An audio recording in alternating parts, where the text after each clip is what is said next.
First మనం US taxation గురించి basic నుంచి వద్దాం. సో ఇవాళ టాపిక్స్ ఏంటంటే what is tax, whom to pay taxes, who should pay taxes and federal tax. First let's know about what is tax.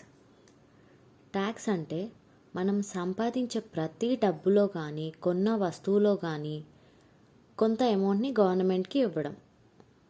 ఆ డబ్బుని government roads, schools, hospital లాంటి public services కోసం వాడుతుంది.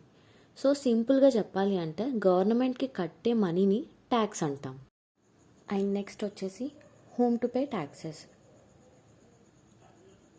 ట్యాక్సెస్ మనం ఎవరెవరికి పే చేస్తామంటే ఫెడరల్, స్టేట్ అండ్ లోకల్, ఈ మూడిటికి మనం ట్యాక్సెస్ పే చేస్తాం. ఫస్ట్ మనం ఫెడరల్ గురించి తెలుసుకుందాం.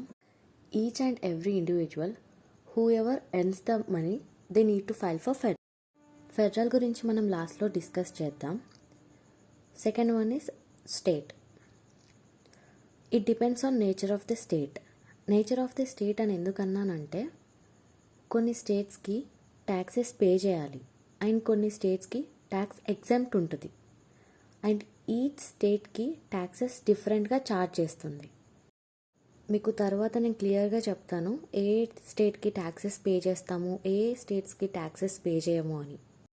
అండ్ థర్డ్ వన్ వచ్చేసి లోకల్. ఓన్లీ కొన్ని స్టేట్స్లో ఉన్న వాళ్ళు మాత్రమే లోకల్కి కూడా ట్యాక్సెస్ పే చేయాలి. అవి ఏ స్టేట్స్ అని కూడా మీకు నెక్స్ట్ వీడియోలో మీకు చెప్తాను. అండ్ నెక్స్ట్ టాపిక్ వచ్చేసి who should pay taxes. US citizens, US resident aliens, non resident aliens. అంటే యుఎస్లో పుట్టి పెరిగిన వాళ్ళు యుఎస్ సిటిజన్స్ కింద కన్సిడర్ అవుతారు. సో వాళ్ళు ట్యాక్సెస్ పే చేయాలి. అండ్ ఇండియా నుండి యుఎస్కి వెళ్ళిన వాళ్ళు కొందరు రెసిడెంట్గా కన్సిడర్ అవుతారు, కొందరు నాన్ రెసిడెంట్గా కన్సిడర్ అవుతారు.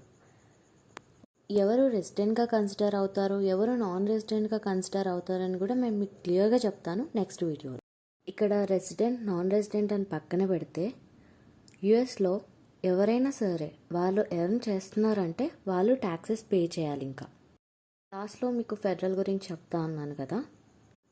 ఫెడరల్ అన్నది యుఎస్లో ఉన్న ప్రతి ఒక్కరికి అప్లికబుల్. ఈ ఫెడరల్ ట్యాక్స్ని డీల్ చేసేది ఐఆర్ఎస్.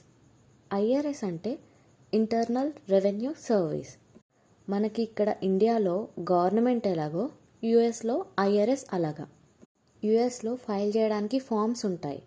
ఎవరైతే రెసిడెంట్స్ కింద కన్సిడర్ అవుతారో వాళ్ళు ఫామ్ 1040కి ఫైల్ చేసుకుంటారు.